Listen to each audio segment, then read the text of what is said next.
after living that lifestyle, it catches up with you eventually. I was in and out of jail. I remember I turned 13 in a juvenile detention center, 14 in a juvenile detention center, 15 on probation. By the time I was 17 years old, I was in a maximum security prison.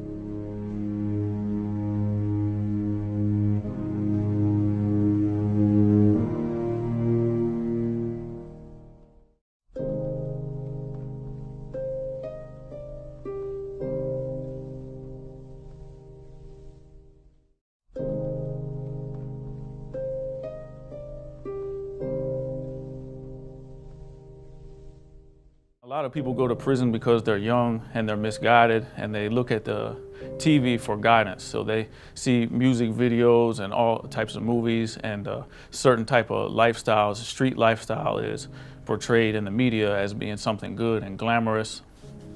And a lot of teenagers aspire to be like these people. And a lot of people, they're poor and they come from bad areas, so they don't have the money to live like these people and these rappers, and they got nice cars and girls and the newest clothes. So this is something that they want. For them, it's acceptance. If you got this, you're cool. So you have to go out and basically, if you're poor, either you gotta sell drugs, they start selling drugs, they start robbing people, or things like this at a young age as teenagers.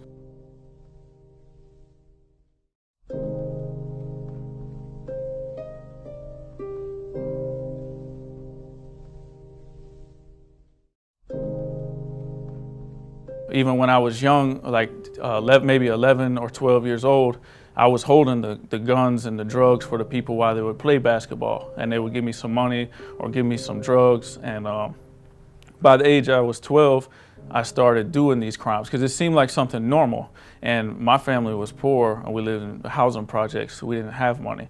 So I got caught up in these, being one of these statistics. I was one of the 2.3 million in the prison.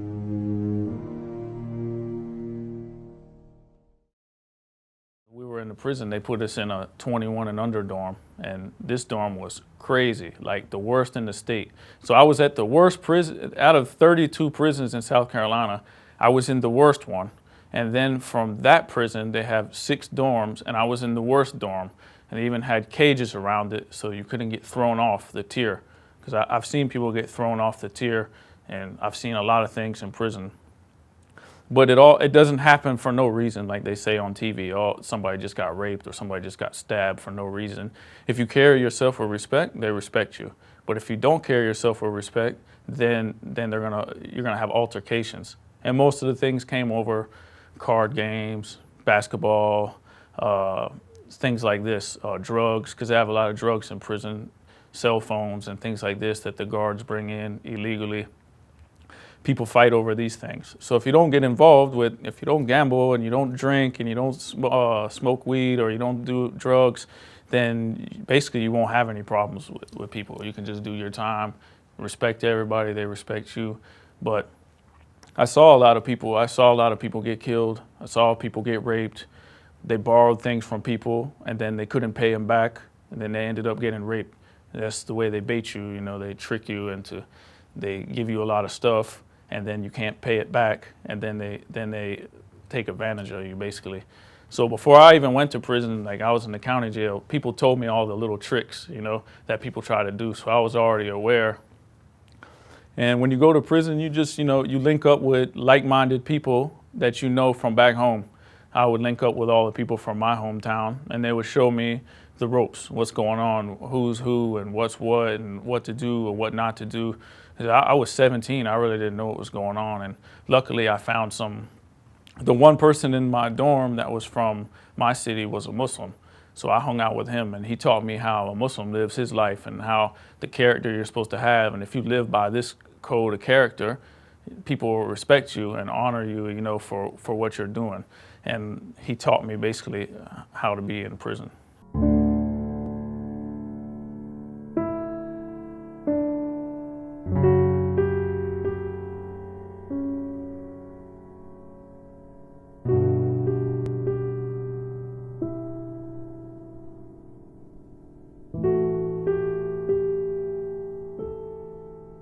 Having a felony in America is very hard because a lot of people make mistakes when they were younger and they were teenagers, under the age of 18 even, as juveniles. But when you go to court, they try you as an adult. I had friends that were 14 years old and got 40 years in prison for their first offense for robbing a store. I got other friends, pretty much my whole class of people I went to an alternative school, I ended up meeting them all in prison, and they had big numbers. I had the less amount of time, and I had 10 years.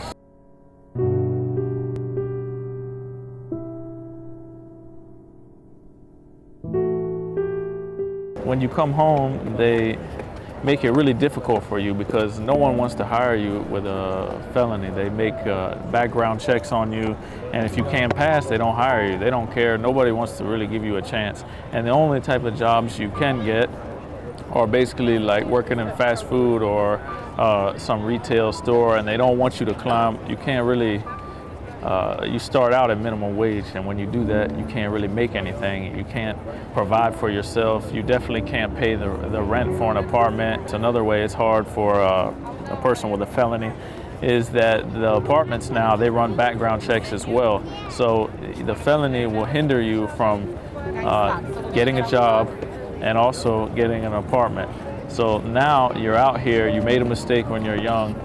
What do? You know, you can't get a job, and then even if you get a small job, you can't get an apartment because one, you can't afford it, and two, they run the background check.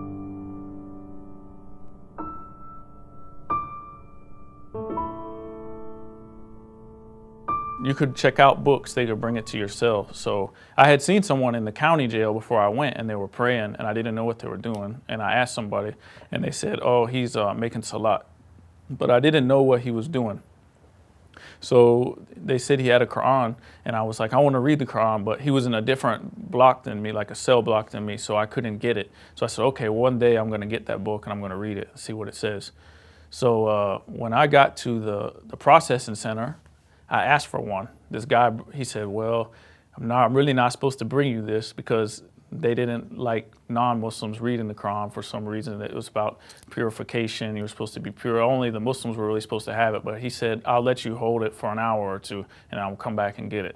And so I sat for that hour. I looked in the index, and I looked up all the verses about Jesus, peace be upon him. And I read about Mary, and I read about Christianity from the index, what the Quran said about it. I really liked it. So then they shipped me to another processing center because that one got full. I was there for like 2 weeks. So it happened there was a Muslim in my room. He became my roommate for that short 2 weeks. So one day I'm sitting on the bunk, and he just gets up in the middle of the floor and starts calling adhan. But I didn't know what he was doing, so I was like, what is this guy doing? You know, he's just in the middle of the floor, and he's yelling in some other language I never heard before. And it's an African-American guy, and I was just like, I never met any African-Americans that did this, and I grew up with, you know, African-Americans my whole life. So it intrigued me, and I was like, what is this guy doing? So he went and prayed, and then he prayed. I said, oh, I saw that before in the county jail. I'm going to ask this guy. So I had already read the Bible from cover to cover previously because I was in the county and I had a lot of time, you know, 23 hours lockdown. I wanted to read the Bible to see what my family was telling me because they're Christian. So this guy, when he finished praying, I bombarded him with all these questions, all the questions I had, and he answered all of them. And I said, wow, this is it. I want to be a Muslim. He was like, okay, but you got to learn how to pray. So I'm going to teach you how to pray. He taught me Fatiha, and by that time, I got shipped off to my prison that I was supposed to go to.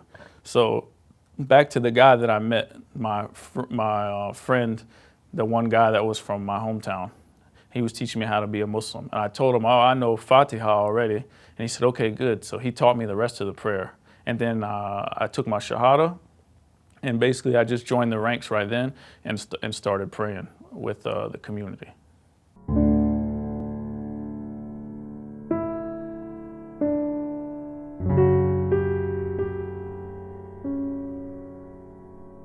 A lot of people see me with tattoos and they wonder, oh, why is this Muslim guy got tattoos? When I was growing up, I grew up in prison basically from age 16 till I was 25, and that's the life I came from, even though I was a Muslim. But my culture and the way I grew up is we had tattoos, but they weren't just random tattoos that just don't mean anything and designs and pictures and stuff. I always got tattoos that made sense to me and something relevant to my life. On my arm, I have one that says "Still Standing." That just reminds me, I went through a whole lot in life, but I'm still here. I'm still making it. No matter how low you get, even when I was locked in a room all by myself for months, on 6 months at a time, I didn't even see people, or I was all by myself.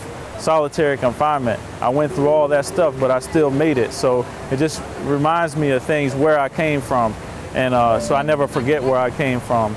A lot of times when you get frustrated and you feel down, you look down and you kind of put your head down when you're sitting down, and the first thing I'll see when I look down like that is I'll see it says "Fear Allah." So it'll remind me and bring me back to the remembrance of Allah. So once I started praying with the Muslims and started interacting with the people in my dorm, a lot of people started trying to pull me different ways. I started hearing terms like Sunni and Shia and Sufi and these things, and I was like, I don't know what any of that is. I'm a Muslim, and that's all I know. One God, and Muhammad's the messenger. So these people were like, oh, just say you're Sunni, just say you're Sunni if anybody asks. And I was like, well, what is a Sunni? And they were like, just say you're Sunni and that's it. Just that's good. If anybody asks you, just say you're Sunni. And I said, well, I want to know what a Sunni is before I claim something, because I came from a gang environment and a gang mentality. And if you false claim on a gang set, that's something that could get you killed, because you don't say you're anything unless you really know what it's about and you can back it up. So I said, I want to know what this Sunni thing is before I say I'm a Sunni. And I want to know what this Shia thing is before I say I'm a Shia. So I talked to the brother that taught me and gave me my Shahada. He was Shia. And the whole community was basically Shia. And there was let's say there was 80% Shia, 20% Sunni in this one location where I was at. And for those of you who don't know, there's a big population of Muslims in prison. There's maybe 200 to 300 Muslims at each facility, probably. And let's say we had 30 facilities. There's a lot of Muslims everywhere, Sunni and Shia, and they all share the same space, but they might have different ideologies and different beliefs. But I looked at the prison where I was at, and the leader of it was Shia, and he was the most knowledgeable. He learned Arabic, he knew the Quran really well, he learned Hadith, and everything he said, basically, he could back it up and prove it, and it made sense. I asked him about what it is, and he said they follow the Prophet's family because they were the closest ones in relation to the Prophet after his martyrdom. So he gave me some books to read. I said, okay, I want to be Shia. After he explained everything to me, I said, this makes sense. I'm going to be Shia, and I don't really care about what the other people say, because I have to go with what makes sense to me. So he gave me books like Then I Was Guided and a few other books. So I read these books.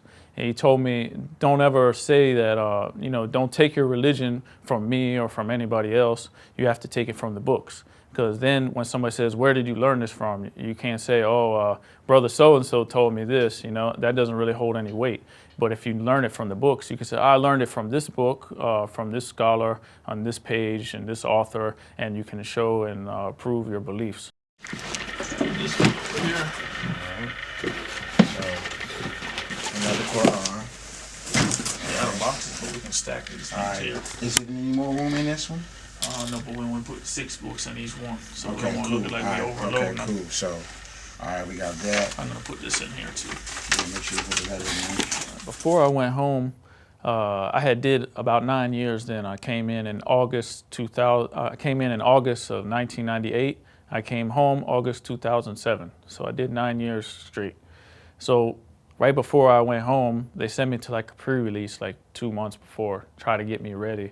But I don't think anything can get you ready to come home after a long time like that. It's almost a decade. So I didn't know what to expect. I came in as like a teenager. I'm going out as, a young man in his mid-20s. I don't know what to expect. The world's changed. A lot of stuff's changed. Something is strange, trying to adjust over all that time. Things were different. I went to the mall, for instance, with my dad, and I go in the restroom, and I come out to wash my hands, and I'm looking for the handles on the sink, you know. I don't know where they're at. So I'm staring at the sink. I don't know if you can like imagine it. I'm looking at the sink. I'm trying to figure out where the handles are. And all of a sudden this guy walks up beside me and he puts his hands under the sink and the water's coming out. And I'm like, wow, how do you do that? You know, like they didn't have that before I went to jail. Before I went to jail, gas was 87 cents. I come home, gas was like $5. So I was like, wow, like a lot's changed, you know. Had to get people to show me what to do, you know, like how do I go about getting a job application. You got to get online. I didn't even, you know, they just came out with the internet not too long before I went to prison. So everything was different. I didn't know how to use a cell phone. I didn't know what an MP3 player was. Like all these things, it's just like seemed like a whole lot of learning that I had to do. Nobody can explain that feeling. I can't even explain it, like coming home for the first time. It's just something you can't explain.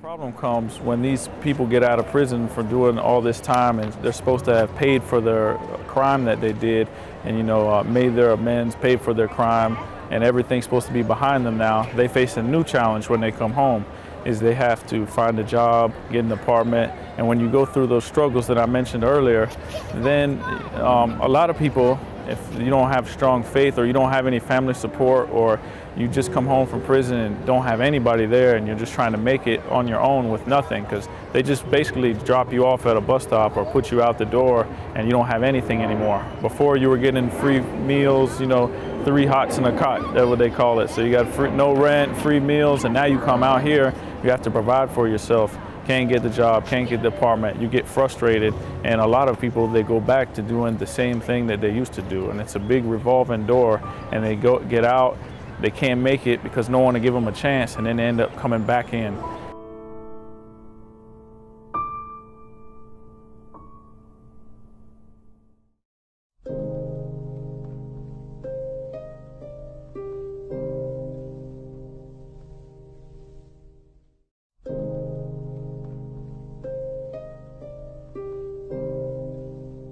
Being an African American and Shia Islam can actually be a test at times because, you know, sometimes coming from other cultures, you know, the cultures may clash, people do things a different way.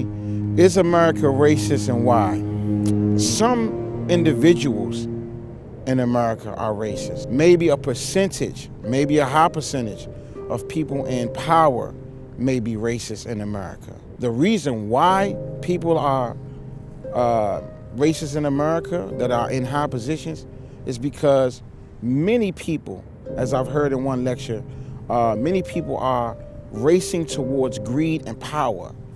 So this power comes in the form of economics.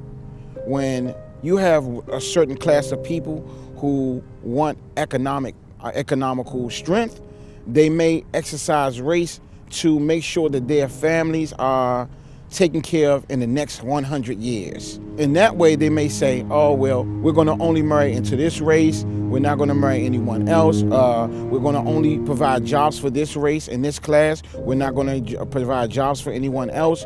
And we're going to look out only for our own. And this is absolutely opposite of what Rasulullah sallallahu alaihi wa alihi did.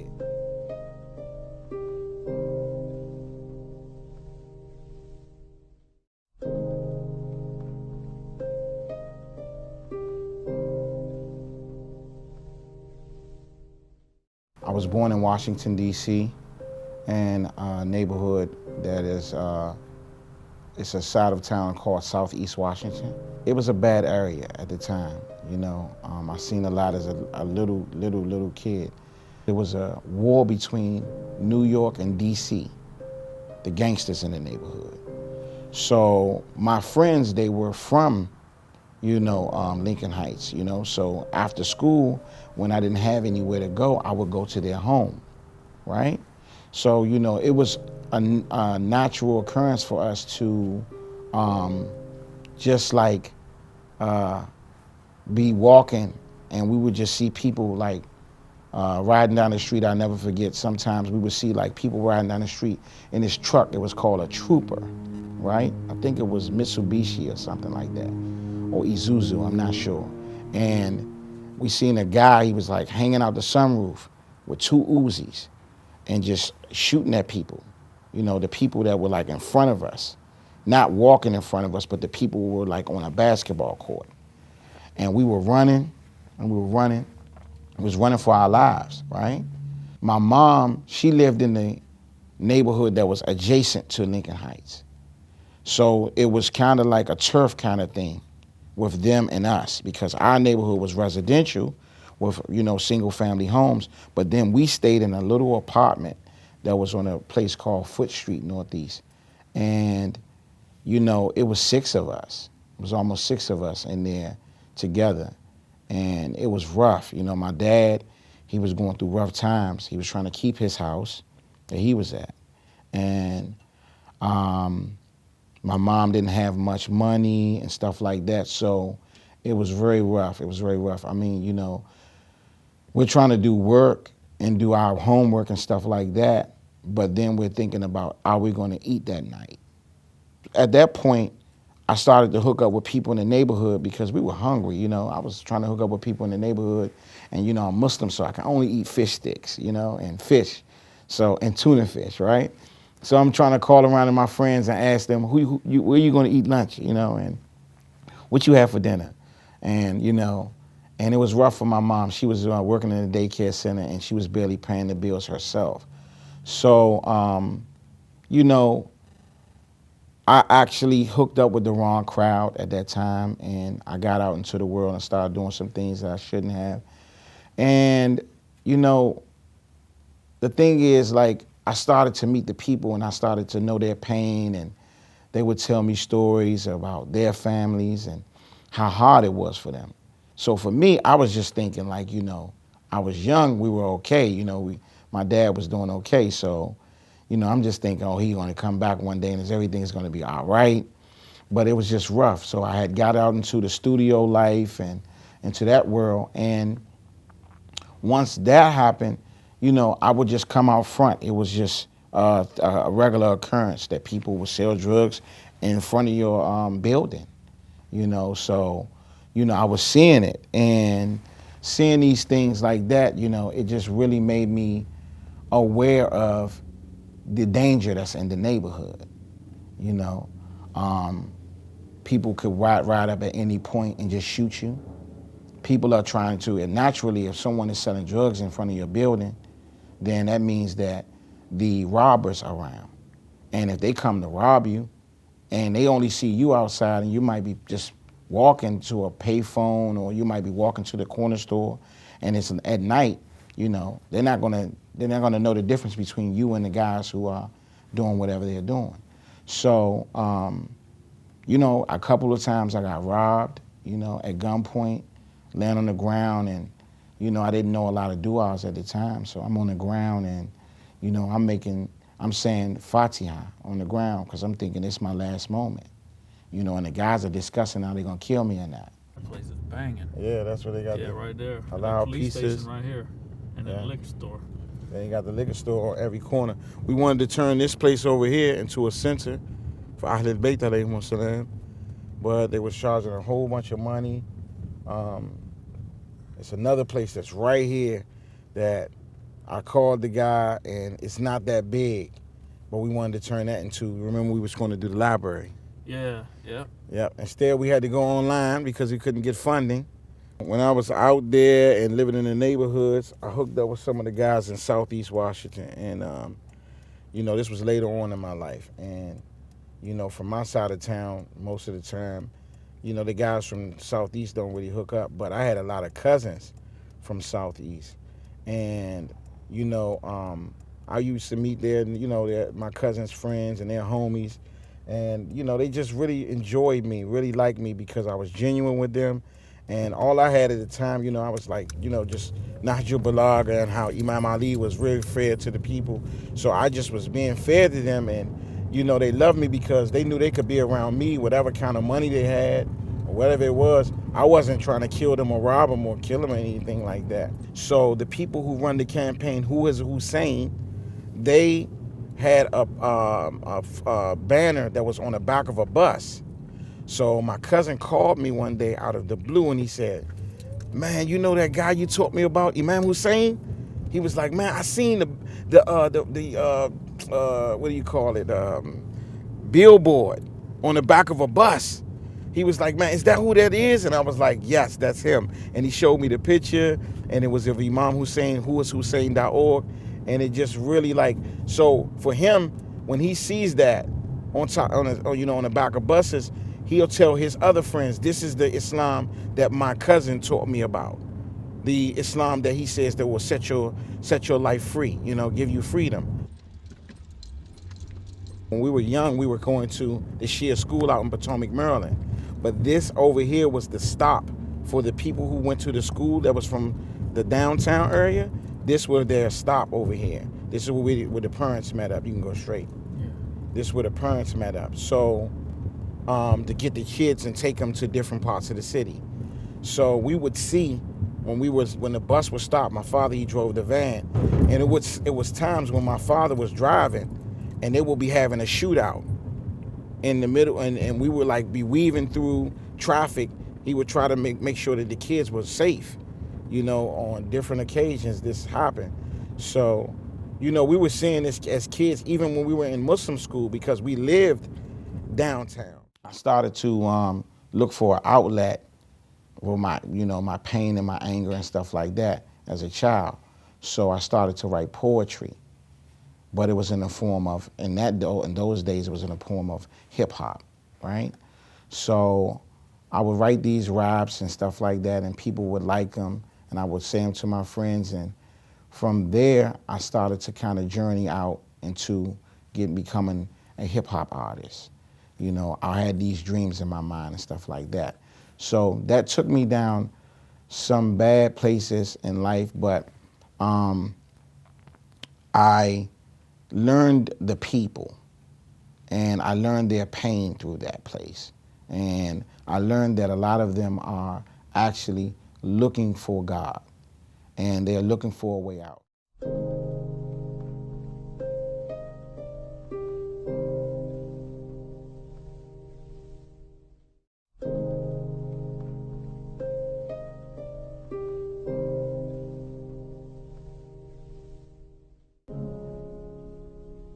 This is my mom's neighborhood right here.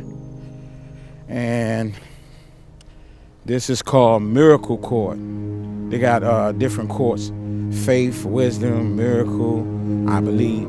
This is Miracle Court, and this is one of the places where I pray for a miracle to happen many times, so that I can get my mom and my nephews out of the neighborhood for good, So Allah subhanahu wa ta'ala put me around some good people and gave me the story of Imam Hussein alayhi salam. And this is where people may not think so, but this is a place where we call on Imam Mahdi ajalallahu ta'ala farajahu sharif to come help these people and to help us get out of this place and come back and help them get out of this place. And maybe one day they'll come back and buy this place and do it all over. Assalamu alaikum. What's up? What's going on? Just chilling. How you feeling? Good. Well, who upstairs? Everybody in the front room? All right.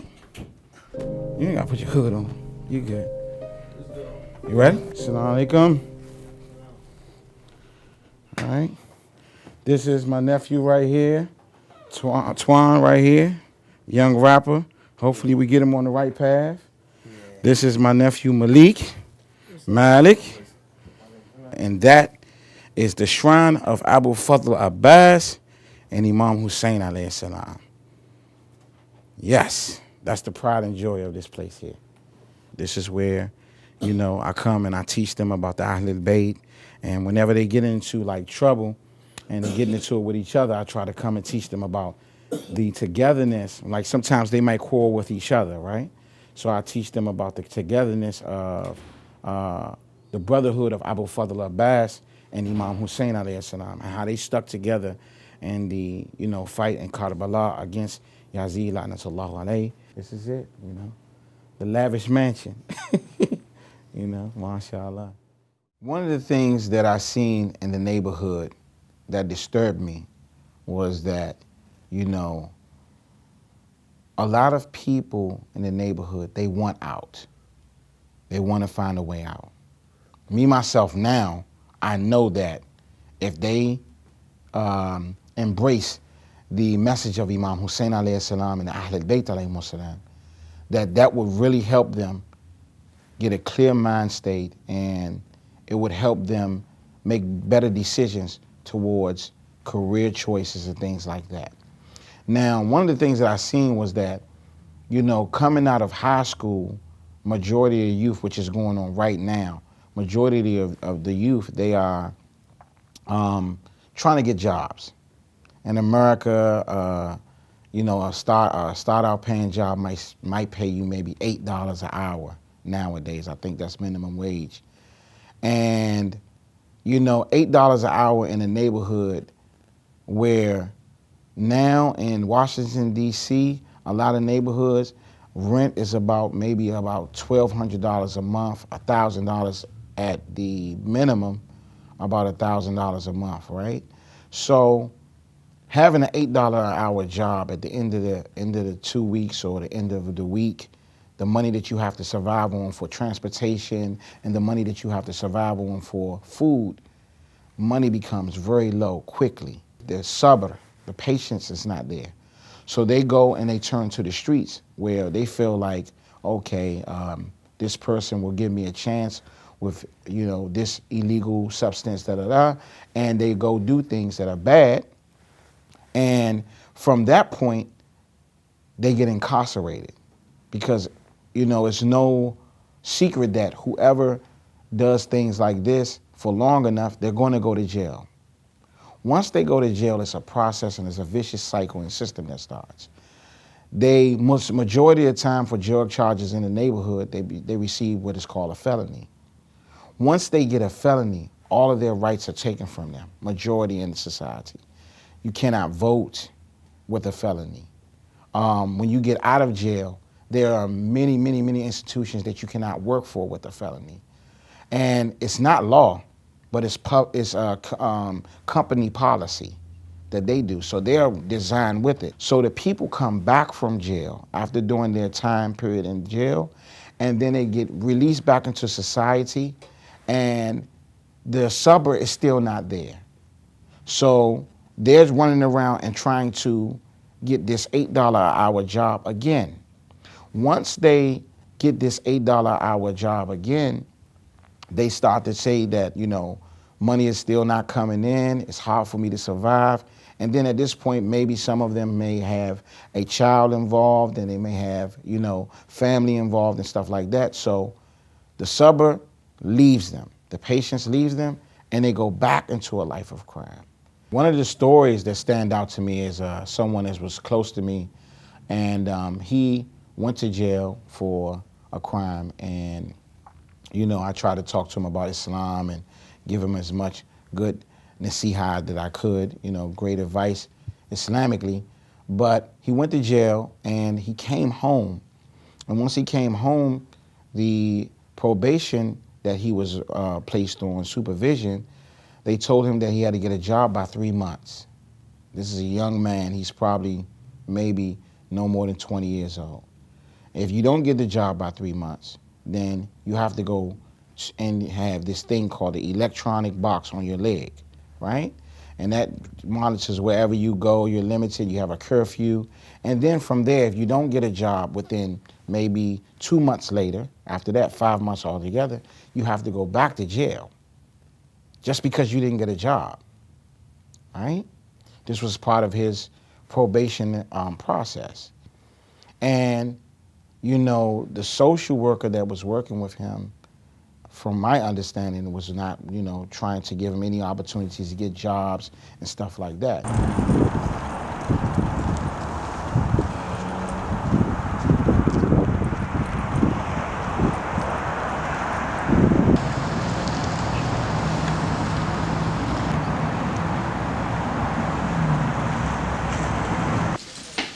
See what we got?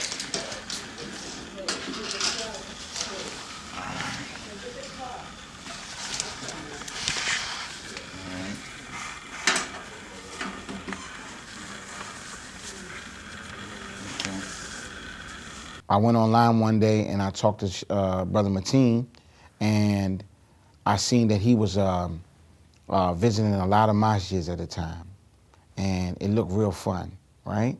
And I was like, this guy's on tour. He's going everywhere. So he was one of my Facebook friends. So I hit him up and I was like, bro, you know, we get together. And I seen that he had these tattoos. And one of the tattoos had something about AhlulBayt on it, right? And I was like, oh, okay, he's here. He's here. We started to get on the phone with each other more and more and more. And the next thing you know, he started to tell me, you know, his experience in jail. So, you know, I didn't really spend that much time in jail in my life, you know. I only did maybe about 4 months, three or 4 months or something like that in jail. So his experience was like years, right? So for me, it was like in and out, you know. I wouldn't advise it for anyone. You know, it's a deep experience for anyone to go in for a day, 2 days, whatever, but his was like his way of life at one point. So he would tell me stories about the jail, but he used to tell me about the unity as well in jail. And I was really interested in that. You know, he was telling me how everyone had to really pull together because all they had was Islam. And he would tell me how the Shias were in jail. So I was like, wow. So then from that point, he had started to tell me that, you know, he was sending brothers like money and sending brothers books and stuff like that to jail. So I was like, wow, you still send people stuff from jail? He was like, yeah. So he said, I really wanted, man, to start sending books to the prisons, and he came up with the idea. So when he approached me about it, I was like, yeah, I know some people that's locked up too. Some of them share and everything. And he was like, I said, you know, we could make this a lot bigger. When I came home from prison, I still kept in touch with a lot of friends that I had that had life sentences, and one of the brothers, he's an older guy, he taught me a lot about, you know, how to be a man in general. Like when I was younger, when I was a teenager, he told me sometimes I would, you know, I was still young and running wild a little bit in my first years, and he'd pull me to the side and, hey, Mateen, you can't do that. You're Muslim now. You know, you got to keep it together. You know, don't argue with the police or whatever. I used to argue a lot with the police officers, and you know, I just be real argumentative. And he's like, man, you know, you got to do your time easy, and just try to, you know, do the best you can, and just stay away from those people and don't argue with them about stuff. So I always keep in touch with him, and he told me, you know, Mateen, I got a life sentence. I'm never going to go home. Maybe I might go home. Maybe I'm going to die in here. I don't know. I'm old. I can't never go to a masjid. I learned about this religion. I love it. I just pray one day I can go make sajda in a masjid, you know, and on the outside. And he said, maybe you can go do this and then write me and tell me about your feelings and send me pictures, and I could live it through you, you know, stay in touch with me. And I think about our centers, you know, how many people go to the centers and pray Salatul Fajr or any of these other, you know, Salatul Jummah and these things. You know, we have a center, maybe it's close to us down the street, and maybe we don't even go. We got a program, it's like, oh, I'm going to stay home and watch TV. I'm not going to go to the program. And you got these other people, never had the chance to go to a center, never went to a program, never prayed in a masjid, and their just one wish is that they could do that, and we have it, and we take it for granted, you know. So I knew the problems that these brothers were facing. They were debating these Salafi, Wahhabi, Sunni, they call themselves Sunnis. They were debating these people all the time about certain issues. I was in there, so I know the issues, you know. Infallibility, they argue about infallibility of the imams and the prophet, about Abu Talib, was he a believer or not a believer, the way we pray, all these different things, the sufferings that happen, you know, the atrocities that happen to AhlulBayt, and they argue if they did happen or they didn't happen. And if you can prove your beliefs, those Sunnis, if they're a majority, their rule is basically, if you can prove it from a book and you can show us that it says this, we'll leave you alone and you can practice it. But if you're just in here doing stuff, you know, and you can't prove it, then we're not going to let you do it. And if you do it, we're going to make you leave the community by force. So the main thing is proof. You have to prove it. So while I was in jail, I basically tried to educate the new Shias about why we do certain things the way we do. And I actually wrote the book and I put it together when I came home. It's called Mystery of the Shia. because I was always on a daily basis having to teach these people the same thing, you know, why we don't fold our arms in salat, or why we say Hayya ala khara amel and adhan, or these things like this, why we don't say Ameen after Fatiha. I found myself repeating it over and over again. So I decided to write it down and make it easier. So the next person can come, I could just say, hey, take these notes, read them, bring them back to me, and we'll talk about it. So when I came home, I put it all together into a book called Mystery of the Shia. But I made these books and the other ones like Suffering of the AhlulBayt to make these accessible. These are the issues they're dealing with. So I send these books into the prisons. Like that book, maybe I had to take 30 different books to make all the sources for the one book. And in prison, you can only have 10 books at a time on your person in your cell, or they'll come in and they'll take the other ones and they'll throw them away. So it's hard to prove your beliefs if you can only have 10 books. So I tried to make these things condensed in one book where they could just carry one book and, you know, pretty much prove the majority of their beliefs. So that leaves up space so they can learn from other books. So I started sending these books into the prisons to my friends that I had left behind in South Carolina, you know. And then I met up with some other brothers here in D.C. area. Other brother used to give me money and was like, hey, man, you need money to send books, I want to give you some money, you know. Another brother came and said, hey, I know people in prison too, you know, and maybe we can expand this thing. My friend Ibrahim Jabbar was like, maybe we can expand this thing, and we could send more than just your friends in South Carolina. Maybe we can send it to other prisoners in other states, so we got to come up with something to reach out, you know, and do it. And that's when we started sitting down, brainstorming, how can we do this, you know, and come up with this thing. And basically, that's how we founded Yassine Publications, and we founded a Second Chance book program out of this to send books to prisoners. He was telling me that, you know, we need to get the books into the prison because right now they can block the books from different ways, right? Different chaplains and stuff like that bring books into the prisons, and sometimes when there are people who are against the Shias and the AhlulBayt alayhimu salam, they will stop the books from coming in. So he devised a very great way through the online way of shipping the books into the prisons, where it would come to the actual prisoner as mail and not as like something that had to be given to them by a chaplain or be given to them in their musalla, in their places of study, in the jails. So I was like, well, that's genius, you know, that's great. We started to let people know that they could write our organization and they could get books. And the letters started to pour in. We would send them free books. People donate, let's say like $25 would get each prisoner maybe 6 books. So I thought that was amazing, you know, because we would print the books at cost, right? And just, you know, send them into the prison for free for the prisoners, because they don't have any money, you know.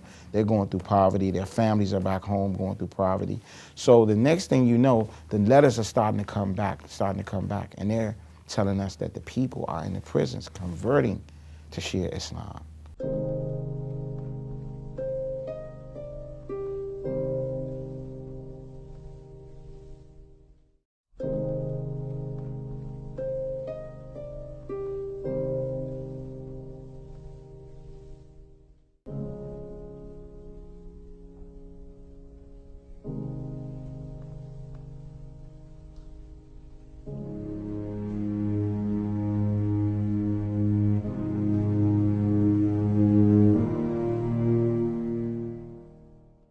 I originally met Brother Mateen through Facebook, and we began talking, and you know how it is when two guys meet. Oh, who do you follow? You know, what school of thought are you from? What made you, you know, convert? And all of these sorts of topics were raised between us. Immediately I knew, you know, he was a doer, not a talker. So I ran some ideas by him and he ran some ideas by me. And one of his ideas was this second chance program that, you know, because he's served time himself, he's very familiar with the environment, with what's on offer at, you know, the certain prisons, shall we say, in which states and how the laws are. We thought, you know what, because these books are sort of cheap already to manufacture and sell and everything, why don't we sort of put like a little package together of 6 books, which we charge $25 for, which is the cost price of what it costs to print them.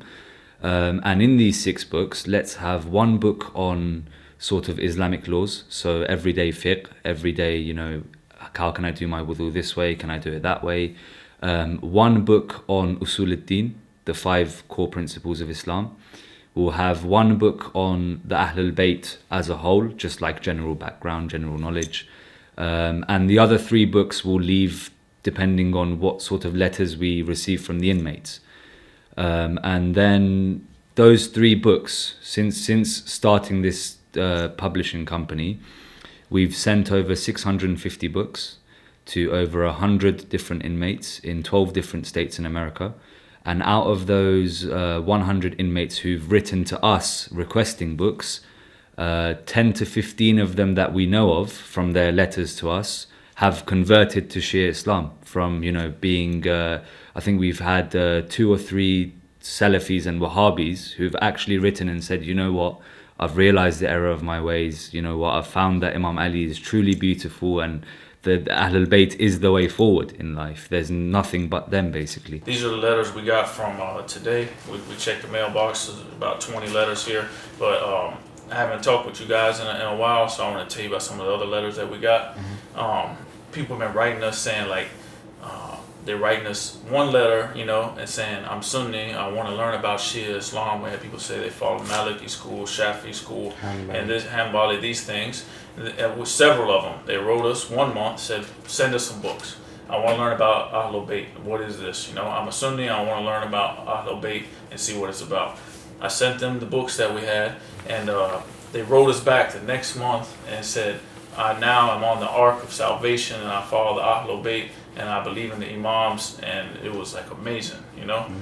Other people been writing us saying we're the only hope for them to get Shia material because some of the Salafi chaplains were removing them from the libraries. So with our books, they get them in their person. They don't get them in the library. So they get personal mail and they can keep the books in their cell and share it with who they want to share it with. So they said we're kind of like their only hope to get Shia Islam, and they're really grateful for what we're doing and things like that. And a lot of other people been writing us too, talking about they never heard about the tragedy, Imam Hussein alayhi salam in Karbala, and they're just like totally moved by it. You know, they say it brought them to tears. You know, I was reading this letter here that we got today from, looks like a Spanish brother from California. He said, just a small part of it, I sent him the book that I compiled, The Suffering of AhlulBayt, a month ago. He said, now, you know, these are prisoners, you know what I'm saying? Like, some of these dudes are killers on death row, like straight hard, you know? They fight, they're tough, you know, they don't cry and all this type of stuff like that. He wrote us and said, now I'm not a man prone to tears, but many times during my reading of the events of Karbala and the injustices and dishonorable mistreatment of Imam Hussein alayhi salam and the family of our holy prophet had me on the verge of tears and beyond. It saddens me that so many people can stray from the path of the truth. I've been trying to change my behavior and conduct myself in appropriate fashion, and I'm wondering if you have a book on the traditions of the Holy Prophet of Islam. So this guy, you know, like, he never heard about Karbala, and it made him like tear up, you know, like a hardened criminal, you know, like, yeah, Allahumma salli ala Muhammad wa ali Muhammad. The reason why I felt there's a need for to not just spread the knowledge of AhlulBayt, but also inform, especially in the prison environment. It's mostly funded by the Salafi Wahhabi movement. And most of the books which are sent to prison are basically published in or published by the Saudi publishing companies. It's been such books are mostly anti-Shia books, you know, written specifically about anti-Shiism and against Iran, and basically they have created this idea that the Shias are from one sect which was condemned by the Prophet, They absolutely, the ideas which are published, are written in these books. I was astonished that knowing that these are the Shias, and it has absolutely nothing to do with the Shiaism. And once a newly reverted, newly converted Muslim, when he would read such books, he would absolutely think that the Shias are basically a follower of Judaism, and they have just taken this garb of Islam to destroy the Islam from inside. But this is absolutely far away from the truth.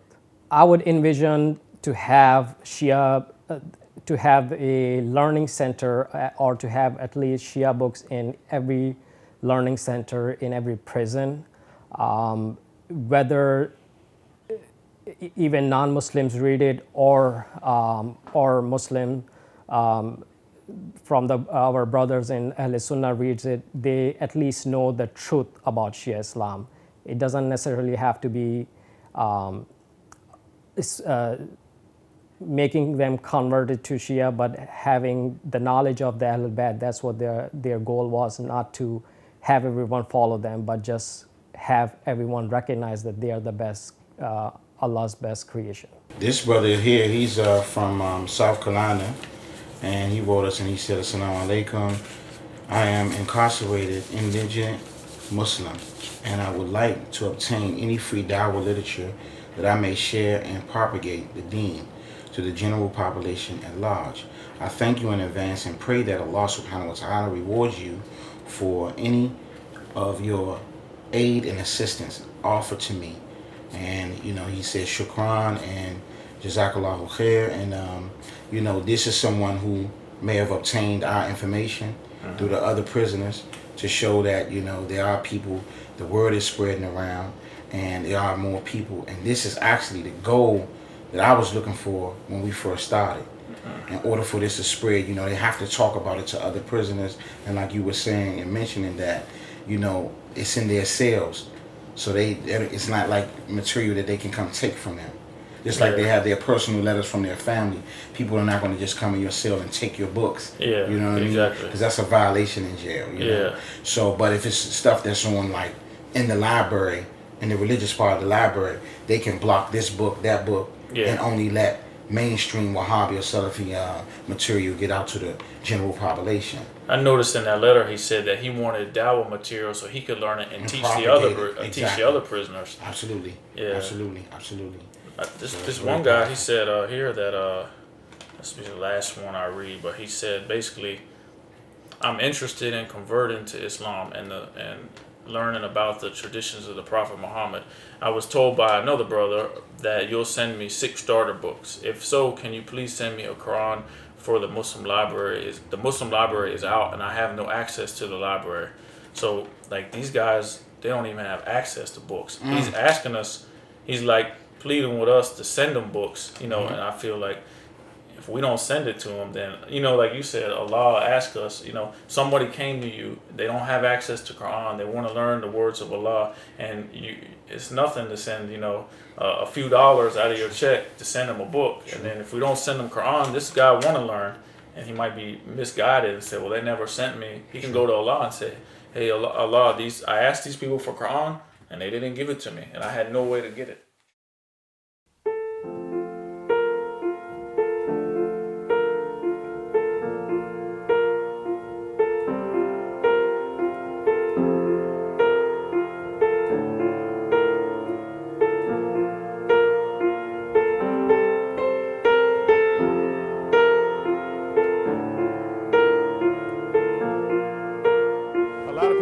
Inmates and people who come home from prison as all these people are a waste of time. They can't change. Why should I even put any effort in to try to help them? But one story that stood out to me a lot when I converted to Islam was Abu Dhar al-Ghafari, companion of the Prophet sallallahu alaihi wasallam. When he converted, he went back to his tribe and he converted his whole family after he learned about Islam. What he used to do before Islam, he used to be a highway robber. So anybody who passed through their town, basically he would rob them and steal from them. And he was like a gangster, and he lived that lifestyle. And I related to him because I came from that same background. And then when he converted to Islam, he totally changed, and he even changed his whole community because they saw how much he changed from following the example of the Prophet. Another story that really stuck with me was the story of Imam Musa al-Qadim alayhi salam and what he went through in the prisons. And at that point, I really started to be very interested in the prisoners. What he went through, the chains and how they treated him and how they used to pick him up and bring him out of a hole so that he could make prayer and then push him down the hole, kick him in the face. And the things that he went through, it was really like an eye-opener for me that we think we have it hard, but the AhlulBayt, and this was the bloodline of Rasulullah sallallahu alaihi wasallam. And for people to treat him that way and treat them that way, it was just like, wow, you know, how can someone treat them this way? And this is the messenger of Allah subhanahu wa ta'ala, who gave us the Quran, who told us that you do not owe me anything except for love for my nearest kin. One way AhlulBayt helped me during my prison time was learning about their stories, because I had modeled the people I knew in my neighborhood and like the toughest guys around or the gang leaders, and I was living like the bad life, street life, all this corruption, and that got me nowhere, you know, it got me in prison. So when I was reading about and those people had no morals and no care, you know, they didn't care. They was just like survival of the fittest. Like if you gotta mess somebody over or cross somebody out to get ahead, then they do it, you know. When I learned about AhlulBayt, their lives, it's just the morality of them and what they did and how they acted and how they behaved, even with their enemies, you know. I figured if you could just try to take even a few of those stories or just take a few characteristics from their life, and if you can implement them in your life, it would just make the world a better place, you know. You could affect people in a positive way, and then people will see you acting differently. They'll say, oh, why do you act like that? You're different than everybody else. Why don't you go out and party and drink, and you don't want to go to the club with me, and you don't want to drink, and you don't want to do this or that and do drugs? Why, man? You know, it seems strange to people. But then you start telling them stories about AhlulBayt and about their life and their sacrifice. You know, Imam Hussein alayhi salam, he gave everything for Islam. And my thing was, how could I, you know, after knowing what he sacrificed for Islam, how can I go out and do what Yazid did?